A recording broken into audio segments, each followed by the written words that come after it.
Hari ini pemiliknya 5. Jadi Mas Ima bikin holdingnya super holding namanya di atas, lebih kepada investment holding. Mas Ima Cipta Karya. 5 itu sebenarnya 2. Mas Ima Malik Syafii, Imran Amir. 3-nya ini bonus karena kerja rajin. Nah di bawahnya baru Radio Cipta Karya menjadi holding. Baru radio di Indonesia itu satu PT hanya memiliki satu izin frekuensi. Jadi banyak banyak PT, ya kan? Nah, si 5 ini yang paling penting. Mulai major. Mau naik lagi nggak? Kan itu pertanyaannya. Kalau kita ambil konsultan, apakah si 5 orang ini masa baru bilang satu orang itu nggak perform? Lu udah kerja 20 tahun bersama, working together 5 tahun. Pertanyaannya sudah saling mengenal nggak? Ternyata sebenarnya enggak. Gitu. Jadi lebih enak bekerja itu beragam daripada seragam, benar nggak? Tapi beragam itu bisa destruktif, pecah, atau menurunkan sesuatu yang baru. Yang paling terakhir, yang paling sulit adalah bagaimana orang lain bisa memahami diri kita. Ini banyak kasusnya kejadian perusahaan besar. Di sini VP gajinya 225 juta per bulan. Dibeli sama perusahaan ini, dikasih tawaran yang lebih tinggi, misalnya katakan jadi 275. Mau pindah kan? Kewajiban yang di sini dibayarin sama perusahaan si yang baru ini. Begitu sudah pindah, 6 bulan setahun, kok nggak perform seperti yang di sana ya? Mulai intelijensinya, cek CV segala macam, benar sesuai, cek di sana, benar sana berprestasi. Kenapa di sini nggak berprestasi? Karena timnya di situ tidak memilih dia. Yang rugi siapa? Perusahaan. Gitu. Jadi itu yang paling penting. Jadi akhirnya yang sekarang dituntut bukan masalah milenial bukan milenial sih, lebih kepada adaptif, lincah, ya, agile, open mind, mau learning, unlearning, relearning, ini semua. Mental toughness dan seterusnya. Kita percepat ya. Nah, sekarang apa sih tentang kecerdasan manusia? Oh, rame. Lucu Pak, leadership. Leadership esensinya apa? Hubungan antara pemimpin sama yang dipimpin, benar nggak? Kebetulan pemimpin adalah manusia, yang dipimpinnya bukan mengangon sapi ya, tapi manusia juga. Lucu kalau nggak ngomongin otaknya. Gitu. Saya senang banget terima kalau seminar. Pertanyaan pertama, di sini siapa yang punya otak? Masih banyak yang ngangkat.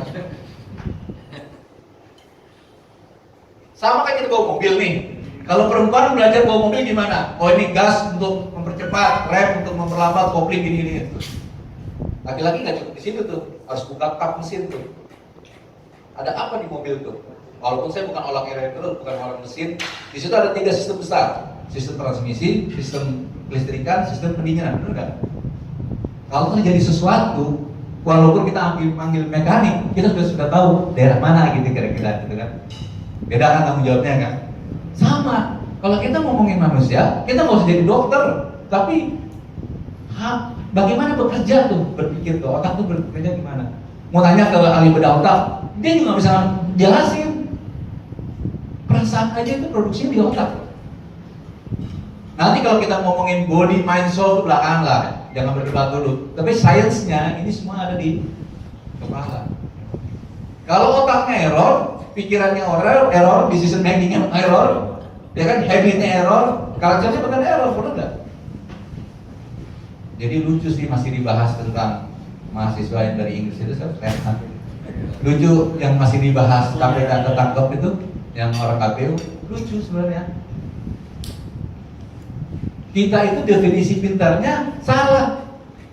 Makanya hari ini banyak koruptor. Yang bisa melakukan korupsi orang pintar, bukan orang bodoh. Kalau orang bodoh baru dia lakukan 2 hari 3 hari udah ketangkep. Makin kesini sistem disempurnakan, makin pintar yang bisa korupsi. Taruhan. Makanya kita punya, kalau di Indonesia pengennya sih Indonesia cerdas berakhlak mulia. Seperti apa tuh? Apakah multiple intelligence menjawab? Banyak metode multiple intelligence, apalagi gitu ya.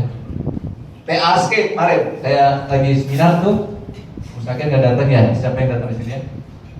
T-nya katanya talent. Berdebat kalau nggak bisa bos, neuroplasticity, otak nggak fix. Kasihan, masa anak-anak udah dibilang kamu jadi dokter, jadi kasihan. Suruh dia aja dia mau jadi apa. Lihatin aja. Kenapa kamu insinyur geologi dari UGM? Canggih kan? Gak bisa apa-apa. Gak suka kerja ke hutan. Geologi nggak mau ke hutan ya susah. Sekarang di universitas saya pernah diundang. Mereka ngadakan namanya Kapita Selekta, sering kan? Kapita Selekta adalah kasih kuliah sharing yang tidak ada hubungannya dengan disiplin ilmunya dia. Supaya mereka, misalnya saya lagi itu ngasih di metalurgi UI, supaya dia menerima kenyataan. Nanti kalau lulus, lapangan pekerjaannya nggak sebanyak jumlah yang lulus. Dia bisa nggak kerja di bank, dia bisa kerja di tempat lain, jadi dia terbuka. Dan ini yang membunuh Indonesia. Indonesia lagi gila-gilanya sistem linearisasi. Sementara negara yang mewariskan linearisasi sudah meninggalkan. Linearisasi itu maksudnya sekarang kalau mengajar S1 harus S2, mengajar S2 harus S3, disiplin ilmunya yang linear. Amerika, Eropa yang mewariskan sudah meninggalkan. Di sini lagi betul-betulnya.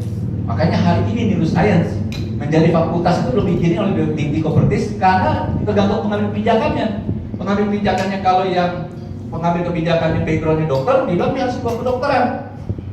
Atau yang sana nggak bisa, you ngomongin manusia harus di bawah psikologi. Yang ini ngomong lagi, nggak bisa ngomong neurotransmitter, enzim, metabolisme tubuh, biologi.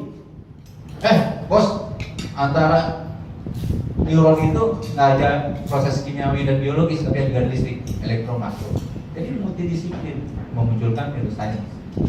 Jadi neuroscience 10-15 tahun terakhir itu maju pesatnya ada dua variabel faktor yang dominan. Pertama, kemajuan teknologi elektro, karena dia bisa memetakan otak itu lebih detail, bisa memvisualisasi, measurement, mengukur.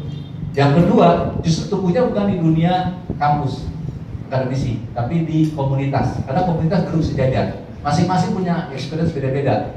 Saya di musik gini, saya di airline begini, kan beda-beda. Kemarin saya dipanggil sama dirutnya Merpati ya. Merpati mau terbang lagi.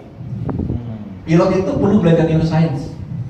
Karena decision making last minute hanya berapa every second itu menentukan matinya tidak matinya semua orang penumpang itu ya.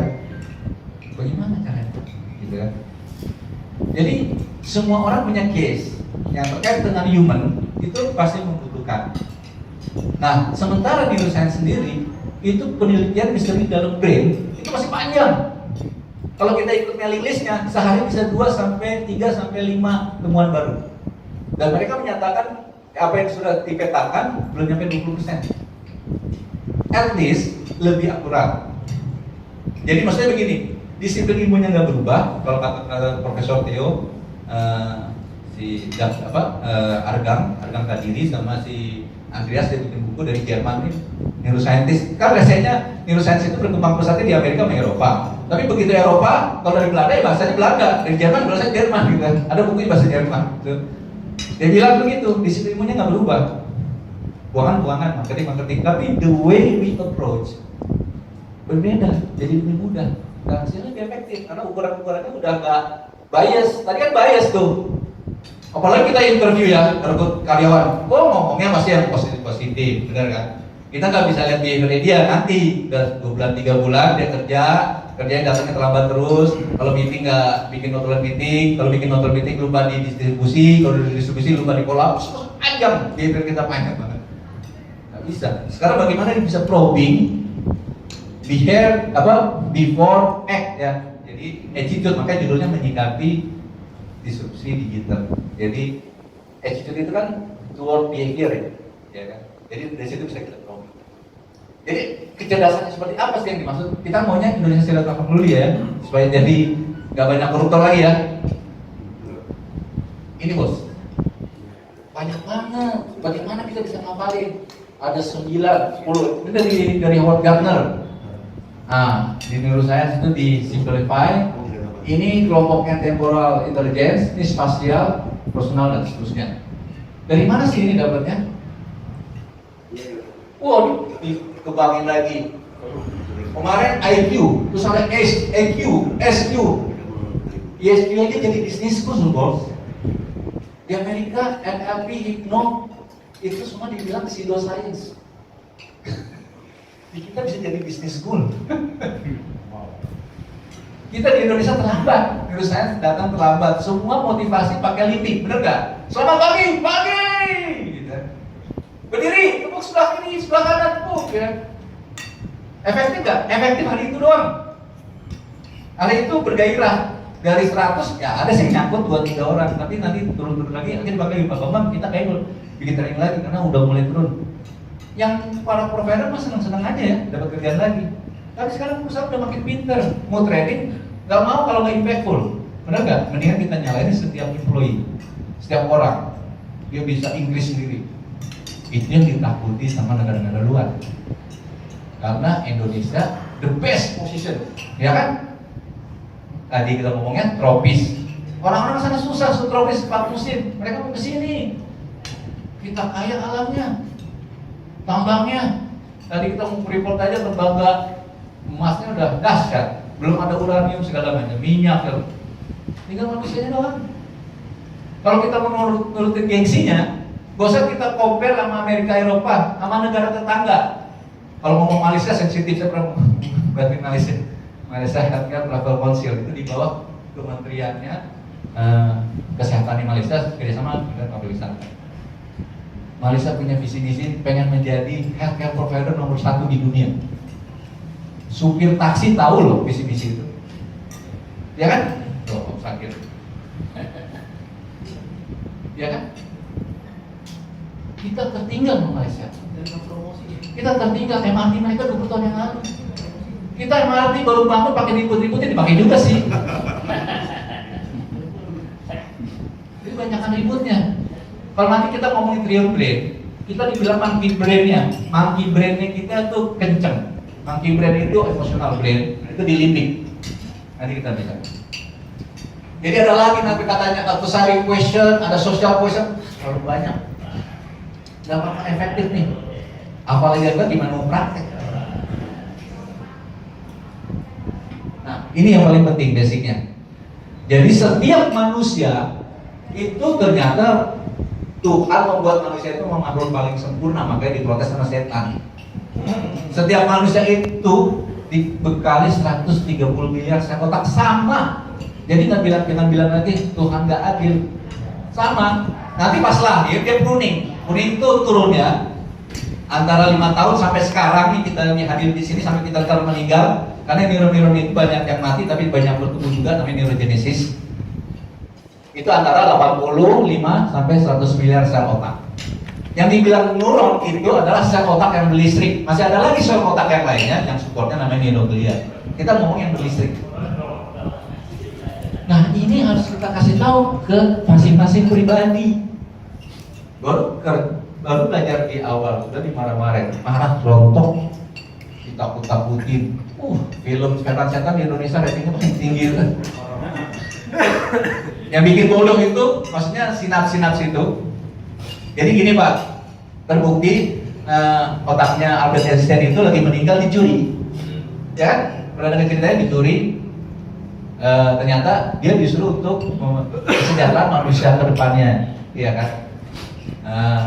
Ternyata pas dibedah, nih sama yang kita bedah nih, tengkorak ya, begini. Ini otak kiri, otak kanannya mitos nih Pak. Tapi memang secara fisik ada belahan kiri, belahan kanan. Jadi kayak kita makan di warung Padang, otak tuh luarnya kan butek ya, dalamnya agak putih ya. Butek itu kita bilang gray matter area karena badan sel otak ada banyak di luar. Berhubungannya kaki dan tangan itu di dalam, yang white matter area. Nah, dibuka begitu, ditimbang, jadi sebenarnya dia bisa. Otak Einstein terbukti beratnya otak Einstein di bawah rata-rata berat otak pada umumnya. Volume otak Einstein di bawah rata-rata volume otak Einstein pada umumnya. Orang nanya, tapi dia jenius kenapa? Begitu dibelek, white matter areanya itu padat, kusut. Jadi kesimpulannya untuk memintarkan manusia itu kan udah dibekali itu 100 miliar sel otak dari lahir. Interkoneksinya. Jadi bagaimana menyambung-nyambungi? Ajakannya terus nyambung-nyambungi. Nanti ada pelajaran unlearning, disconnect. Disconnect itu melepas kebiasaan-kebiasaan yang jelek. Dari situ jadinya ternyata. Jadi tergantung stimulannya. Kalau dulu kan orang marketing, Pak saya orang marketing, pergi lewat sini pulang dapat lain. Bagus sih, ya kan? Jadi sinapsnya banyak. Sinaps itu hubungan antara saraf otak. Jadi kalau kita punya orang tua, senior lah ya, senior itu kalau dulu di atas 60 tahun, sekarang senior itu di atas 80 tahun. Kalau sehat di rumah, itu yang didiemin. Kalau dia mau maintain, mau panjang usianya, kan yang penting brainnya. Yaitu obatnya, tipsnya adalah sering diketemukan orang lain. Silaturahim. Jadi silaturahim itu dahsyat gitu, bos, secara sains. Sinaptik, kita bilang sinaptik gathering. Ini lebih dahsyat dibanding, ini bukan politik ya, bukan dibanding UI Connect. Kalau Connect kan sekedar connect, kalau sinaps hati-hati bos. Sinaps kita bisa leveraging, bisa pertukaran pengalaman dan seterusnya. Sama persis. Jadi si senior itu kalau diketemukan teman-teman lamanya, dia retrieve memori lama, maintain. Karena di neuroscience di otak ini prinsipnya use it or lose it. Tapi kalau dia ketemu orang baru juga bagus, karena dia creating new synapse. Tapi sayangnya senior-senior juga ini kalau ketemu, karena dia sudah senior, biasanya wise ya, bijak, maunya dengerin doang, itu nggak boleh juga. Harus stimulus dia juga ikut ngomong. Jadi itu sains. Oke. Jadi ini yang harus kita berangkati dari sini. Jadi setiap manusia itu makhluk sempurna. Tuhan bisa kasih apa aja. Lu mau jadi apa? Driver bisa, mau jadi supervisor bisa, jadi manajer bisa, direktur bisa, komisaris, pemilik, menjadi perusahaan bisa, mau jadi menteri bisa, mau jadi presiden bisa. Bahkan Tuhan mengizinkan menjadi Tuhan. Itu Firaun kan dan jadi unlimited bos. Jadi kalau dibilang saya mental juara gitu ya, apa sih? Kita bilang bukan mental pemenang ya, mental pejuang lah ya. Kalau pemenang tadi gak enak, berarti ada kalah gitu kan. Mental pejuang aja. Itu katanya dua, punya hati seluas samudra, punya berpikir seluas alam semesta. Dan ini ternyata bukan falsafah biasa, ini sains. Karena ternyata lekukan si otak-otak itu bukan karena banyak pikir terus jadi belajar berlekuk. Jadi manusia tuh baru lahir juga udah lekuk-lekuk. Lekuk-lekuk itu untuk efisiensi. Jadi kalau kita luas permukaan, kita jebrengin otak itu ternyata seluas setengah lapangan bola. Otak normal. Kalau interkoneksinya neuron-neuron tadi, titiknya aja ada 100 miliar. Gimana interkoneksinya? Triliunan kan? Iya kan? Kalau 2 titik 1 garis, 3 titik 3 garis, 4 titik berarti 6 garis, 5 titik 10 garis. Rumusnya n kali n minus 1 bagi 2. Ya kan? Kalau 100 miliar, ya limit lah mendekati tak hingga. Berarti n kuadrat per 2. Ini mau matematik. Dan itu kalau satu arah bos. Jadi saya ke sini, ke situ, ke sini. Anggap kita neuron ya. Rumusnya kakinya ketemu tangan. Nggak mungkin kaki ketemu kaki, tangan ketemu tangan. Kakinya ketemu tangan dia, kaki tangan dia, dan alirannya begitu. Chemical neurotransmitter membawa kortisol, dopamin, serotonin segala macam. Tapi yang paling penting ternyata antar otak itu ada listrik, beda potensi. Dia mengalir di akson itu, impuls listrik itu minus 70 mV sampai 50 mV positif bolak-balik gitu. Nah, kalau dia di kakinya itu kayak sosis, melanisasinya tipis, itu makanya sering dari sini kita working memorinya yang sering bermasalah, memori yang dekat justru. Pernah nggak Pak? Apa yang mau ngomong? Mau ngomong susah, makin dipikir makin nggak dapat. Karena kalau makin dipikir, prefrontal cortex aktif, limbingnya malah nggak jalan. Pikiran otomatisnya nggak jalan. Itu ciri-ciri problem dengan milen. Listriknya, makanya kalau di elektro telekomunikasi pakai koaksial kan dibungkus supaya meminimize rugi-rugi. Makannya itu nggak Pak? Makan pisang. Jadi senior-senior banyak makan pisang supaya nggak gampang pikun.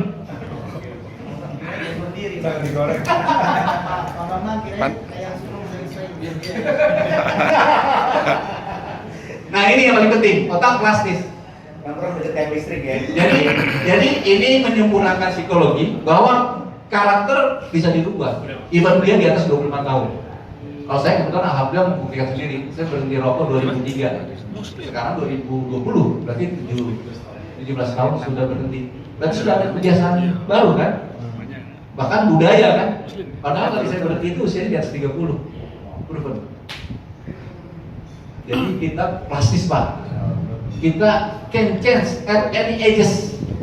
Setiap usia tuh bisa. Ini gathering ini bagus banget karena maintain brain. Use it or lose it. Jadi kita bisa berubah. Nanti kita berubah. Nah ini dia tadi senjata ini. Ini yang tadi nih, yang kalau rugi-rugi listriknya di sini di akson kaki. Nah itu baru tadi kalau mau hitungan n kuadrat per 2 tadi itu, kalau satu arah, ternyata saya ke sini kaki ketemu tangan, kan kakinya dia bisa ketemu tangan saya juga. Satu neuron itu bisa berkonek 10 sampai 30 ribu, berarti triliunan, ya.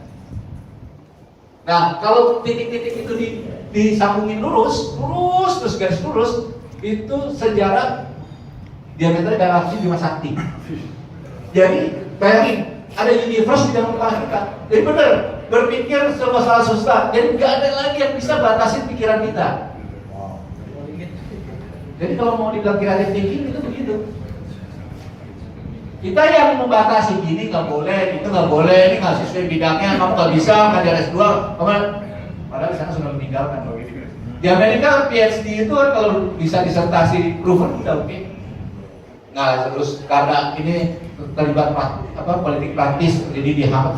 Nah, gitu. Ini yang paling penting. Jadi kalau misalnya banyak yang kemarin itu kita bilang mitos, ya. Otak kiri, otak kanan, saya nggak bilang mitos 100%. Kecenderungan fungsi benar. Tapi cara kerja otak nggak dari kiri ke kanan atau dari kanan ke kiri. Misalnya saya tipenya otak kanan. Oke, saya ambil otak kirinya mau nggak? Otak kanan gerwak, ya rusak gitu ya, kena kecelakaan. Diambil alih sama kiri. Jadi kerja itu simultan kiri kanan. Kerjanya otak justru dari bawah, tengah, atas gitu. Makanya kalau di Islam wudu bukan begini, bukan stakoni begini. Ya, terus di bawah ini kasih ya. Jadi di probing dulu, namanya reticular activating system pas itu di batang otak di brainstem. Terus masuk ke otak kedua, limbik. Baru berikut sama CEO-nya, prefrontal cortex. Kadang-kadang limbik so tahu, amigdala so tahu, namanya amigdala hijack. Yang harusnya dia report, dia nggak report. Terutama untuk kadang-kadang emergency, alarm, super brain, bahaya. Ini mana masalahnya nih, jadi brain kita kalau melihat status positifnya orang akan kalah dengan ide negatif dari dia. Makanya orang sering gibah, ngomong kejelekan bukan kebaikan. Itu nature-nya brain begitu. Nah, kita jangan pasrah gitu. Jadi neuron otak manusia itu bisa berubah terus sepanjang masa. Berarti belajarlah setiap saat. Jadi maintain brain itu belajarnya yang baru-baru. Nggak habis-habis kok. Jadi saya bilang ke Pak Maris, Pak Arif nih kalau kita sering bagus. Hari ini saya dengar ngoceh, besok dengar siapa yang ngoceh gitu.